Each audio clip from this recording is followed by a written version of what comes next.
spotlight section of our festival and the sequence screening of Miles Ahead.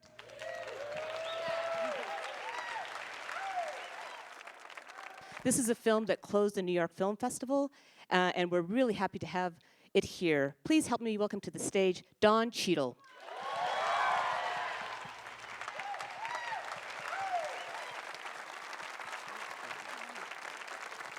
Hey, everybody.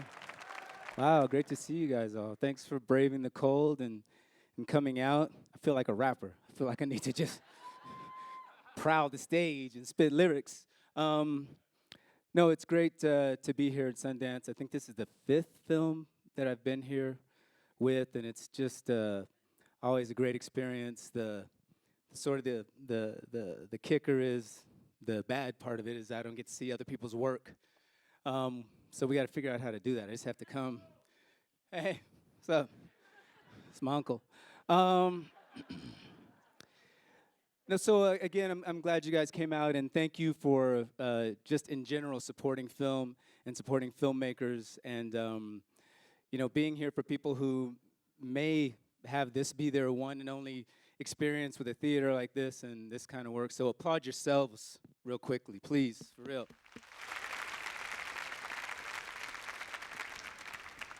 I'm not going to take too much time, let you guys get into the movie real quick, but I just want to say thank you to the people that made it possible for me to be here today. First and foremost, the family. Vince Wilburn is here, Miles' nephew there. I want to say thank you to him. And the entire family. The first producer, the first irrational investor who came on and believed in the film and put money in so that we could start this journey is here. Daniel Wagner, thank you very much. Bifrost. My agent, Jeremy Barber, who everybody thinks their agent, but I really need to for real business and real reasons. He's been here for a long time behind me, and thanks so much. My writing partner, who's not here, Stephen Bagelman, I clap for you in your absence.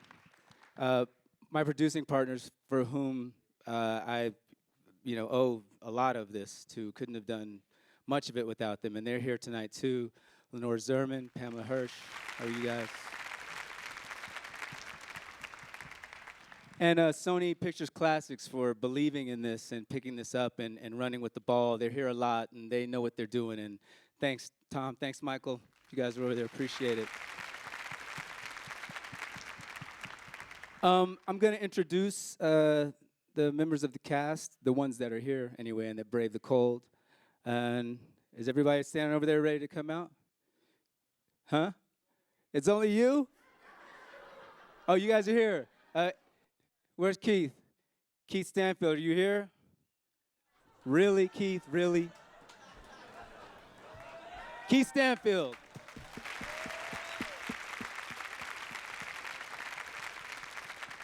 And Miyatsi, come up, please. Miyatsi Cornaldi. And Mr. Ewan McGregor.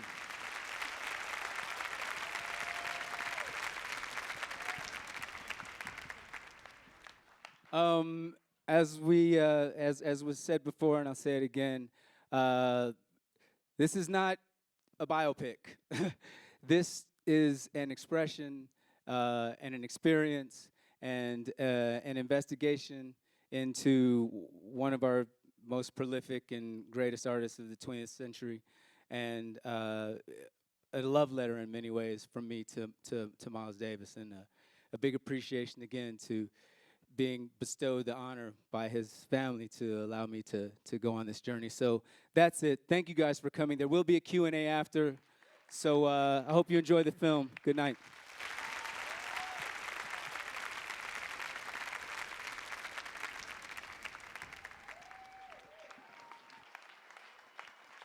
Thanks so much for sticking around. I'm Landon Zackheim with the programming team. Please welcome back producer, co-writer, actor, director, Mr. Don Cheadle.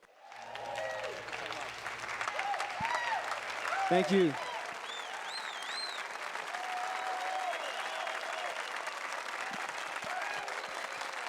Appreciate it. Thank you, guys. Appreciate it. I'd like to bring the cast back up here. I'm going to try one more time. Didn't work out the first time. Keith, are you here? Yo, Keith Stanfield.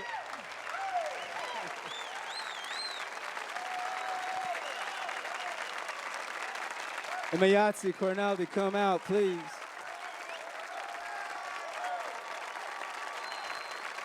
Mr. Ewan McGregor.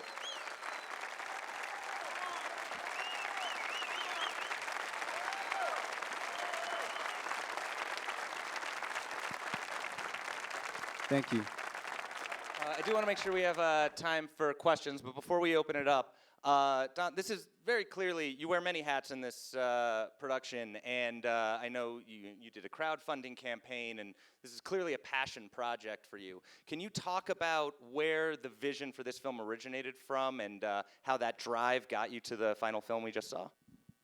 Well, I've told this story so many times, so if you've heard it, forgive me, but when Miles was inducted into the Rock and Roll Hall of Fame, not the Jazz Hall of Fame, the Rock and Roll Hall of Fame, Vince was giving an interview, and they asked him if they were ever going to do a movie about his life, and he said, yeah, and Don Cheadle's going to play him. So it was the first I'd heard of it. But the gauntlet had been thrown down, and I met with Vince and at a restaurant in Santa Monica, and they kind of pitched me the ideas that they had for the film, and they were all kind of traditional and a little middle, kind of right over the plate, I thought.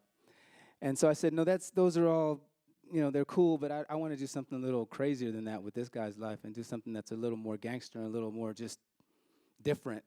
So I'd love to play him. If something like that comes along, let me know, I'm down.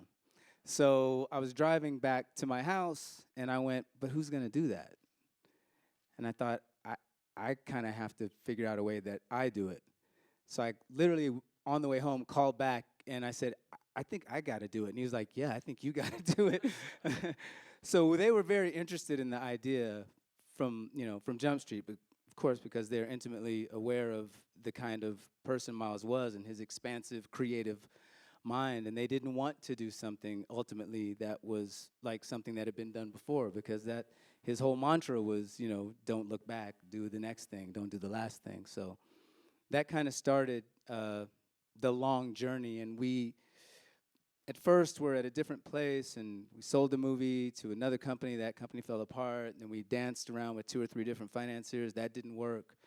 Ultimately, I was introduced by the family to Stephen Bagelman, who I co-wrote the film with, and we just got into it. And as I said at the introduction, met someone who foolishly said, "Yeah, I'll pay for some of it," and cobbled it together from there. And the budget went from 20 to 18 to 17 to 15 to 13 to 14 to 12 to 11. I'm serious. To 7 to 8.5. And I was like, guys, that's it. We can't do it for less than that. And Cincinnati opened its arms to us, and yeah. And then I was able to attract this wonderful cast, and Michael Stuhlbarg, who's not here, but Michael, thank you very much in your absence. And then we were go. You mentioned your co-writer. Can you talk about how that process went? You had, so much real history to choose from. How do you turn that into what it is you ended up wanting to film? Well, I read a lot of source material, obviously everything I could get my hands on. But in all of the source material, the thing that just drew my interest more than anything was the 5-year period where Miles didn't play and didn't touch his horn. And I was like, how does this, one of the most prolific artists that we know of, hit a point where he stops and you shut all of that down? And I think if there are any artists here, we all understand when you hit sort of that roadblock. And it's not something where he put down the horn and said, I'm not going to play for 5 years. You put it down, and a week goes by, and a month goes by, and 6 months goes by, and then it's a year, and it's 3 years, and it's 4, and then it's 5 years, and you haven't done anything, you haven't touched it. And how do you come back? And what do you say when you come back? And what's that process like?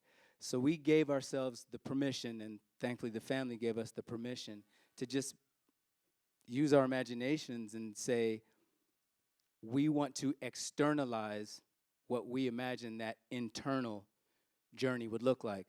And it's a war. It would be a battle. It would be self-doubt. You would bring up everything that was meant something to you, and you'd lose it, and you'd think you had it, and it would be gone, and you'd fight, and it'd feel like a shootout, and you'd want to take drugs, and you'd fuck everybody, and I love everybody. I mean, you'd go through everything. So we said that's what we want to write, as the jumping off point being this moment in time where one of the most prolific voices in our time went silent. So that was kind of the jumping off point. And once we gave ourselves the permission to do that and begged the permission from the family to do it, we were on our way. Since we have a lot of the cast up here, could you each talk about what drew you to your roles and sort of what the experience was like working on this film? We can start. Yeah, you got the mic. I think for me, playing Frances Taylor, this woman, what attracted me to her was her courage. You know, the courage that she had. She had a career.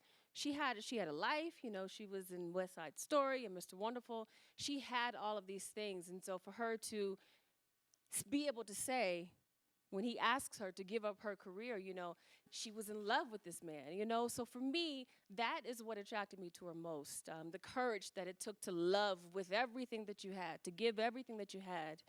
And then when you see things spiraling out of control, the courage that takes to say, you know what, it's time to go. So for me, that's what was exciting about playing Frances. And then meeting her, she's a woman full of just life and energy. She's in her 80s, and she still just has this energy that's just contagious. You know, when I first met her, we sat down to lunch, and she says, "Oh, darling, this is going to be fabulous." You know, I'm like, oh, this is going to be good. This is going to be good. You know what I mean? So that's what I want to capture.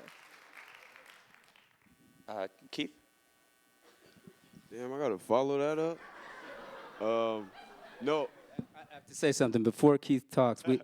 So I saw Keith on tape, and he was basically cast off the tape that he sent me because I wasn't able to physically meet him. So he sends in the audition, and I'm not sure which scene it was. I think it's the scene where he gets jammed up in the basement when Miles and Dave finally catch up with them. So the camera's just on Keith, and he's doing the part, and he's reading with this dude, and it's great. You know, he's intense. The interaction is good. I'm feeling it, and I feel the whole scene. And I'm like, that was great. That was really good. I said, I want Keith for sure. I'm like, but who was that dude you were reading with? It was Keith, who had recorded himself and was doing the lines with himself. And I was like, oh, shit. Okay.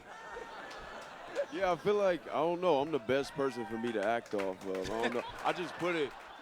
Yeah, because he was that terrible sound. acting against me. He was so You feel headache. it? I couldn't do it. I wasn't getting nothing. No. But I guess what drew me to the role, first of all, was to be able to work with Don, man, who I've been watching for years and I'm a big fan of. He called me on my phone. I'm like, what the hell? He like, yeah, this is Don. I'm like, this is who? Like, hold up. But, you know, I try to play it cool, like, yeah. And I got off the phone. I'm like, yo, y'all know who just called me right now? No, but yeah, I sent in the tape. He liked it. I was attracted to the role because he's an artist, and artists who go through struggles. I'm an artist. I got my vices and my struggles, so I identify with it. And boom. Great answer. And Ewan, this is in many ways almost a buddy film. There's so much about your two relationships, the interaction. Can you talk about sort of coming onto the project, but also working so closely with Don, who is also overseeing in so many other ways? Yeah. No, I'm the same as Keith. I really wanted to work with Don, and I wanted to be by his side while he tackled not only playing Miles Davis, but directing this film. And I thought it would be an exciting place to be, and I wanted very much to be part of it, to play the part, because it was great fun, and he really came off the page, and I thought I'd have a lot of freedom with him, you know, which because he's a character who doesn't exist, and so I'd be able to use my imagination to create him with Don. But equally, I wanted to be by Don's side while he went about this, you know, and to see if I could be any help, and to see how he did it, and you know, it was interesting to watch. I learned such a great deal from working with Don and watching how he tackled both of those very tough roles, you know, playing somebody as iconic as Miles Davis, but also directing for the first time a feature film, and it was fascinating, and I'm very proud of you. I think you've made a really brilliant film. So, yeah. And Ewan has just done it himself, by the way. He's in post on a film that he also is in and directed and sorry. Yeah. I want to make sure we have time for some questions. Are there any questions so far?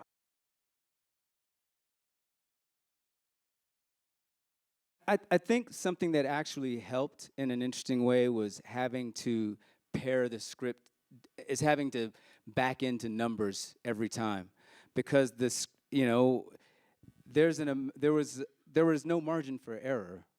I mean, I think our first assembly was an hour and 47 minutes long. I think the movie is an hour and 45 minutes long. So I mean, it's. At one point, my producer was saying, well, when we get in the editing room, we'll be able to look at different choices. I was like, there's no different choices. That's it. What you see in that film is like the best take of that scene, the best take of that scene. There was no like, oh, and then we can cut away to, no, there's no cutaway.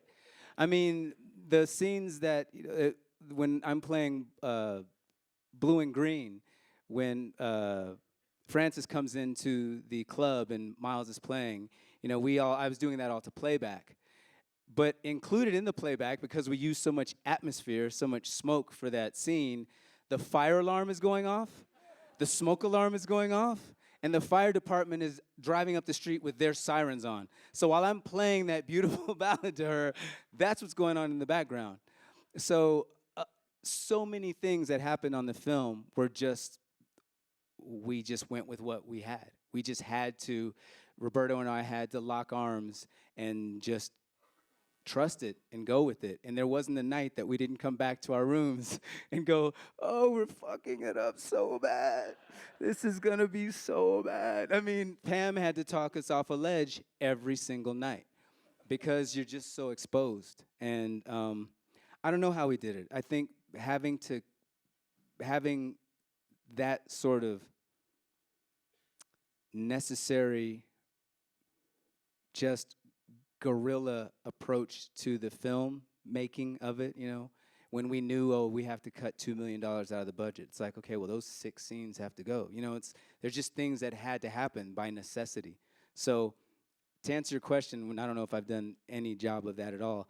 I don't know how we did it. Roberto and I we got into a dynamic very early and talked a lot about what the look would be like. And our production designer, Hannah Batchelor, was our art director, was very instrumental in all of that. And Gersha Phillips, who did all of our costumes and the wardrobe, was very instrumental in all that. And we all just, and Pam and Lenora, we just all said, this is what we have, let's go.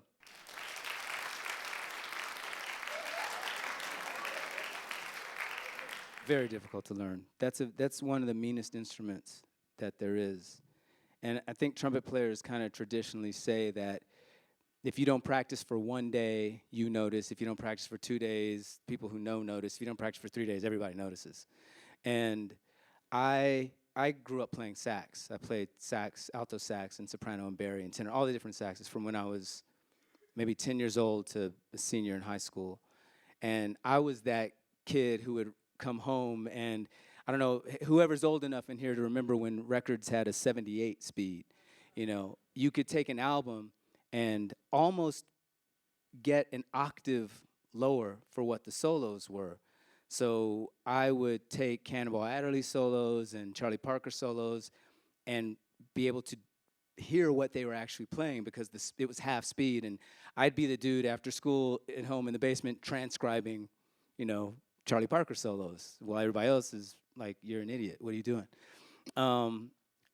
But when it came to doing this part and when, it was announced that I was gonna play Miles, I just knew that I needed to, because when I see movies with people who are supposed to be musicians and it's obvious they don't know anything about what they're playing, it just, I can't take it.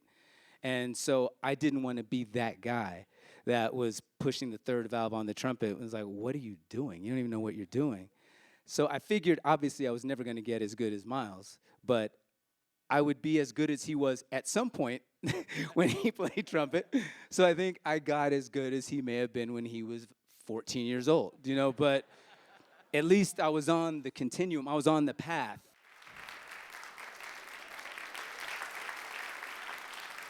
We were kind of talking about this at dinner tonight too, because as I said, Ewan just did it himself, and I think it's not being as precious as I believe I was in a lot of ways. On this particular movie, like I said, there was really no fat. There was no ability. We'd finished on a set, and that set was gone. There was no opportunity to come back. Reshoots, what's that? There was no second bite of the apple. But I think if I had to do it again, I would make sure that I carved out space and that I carved out time to shoot things that were not necessarily literal, that were elliptical, that I would have the opportunity to cut away to footage that would give a breath, perhaps. You could, adjust the pace of the film and not really grind so hard on to trust more, to have more faith that we're telling the story, we're there, we can afford to break off and, B camera, go pick this up, C camera, go get that. C camera, we never had a C camera. What am I talking about? We had 2 cameras. Some days we had 2 cameras and 1 operator. That happened often.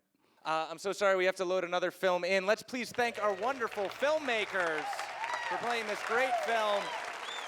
Thank you so much for coming. We hope you check out more films in the Spotlight section.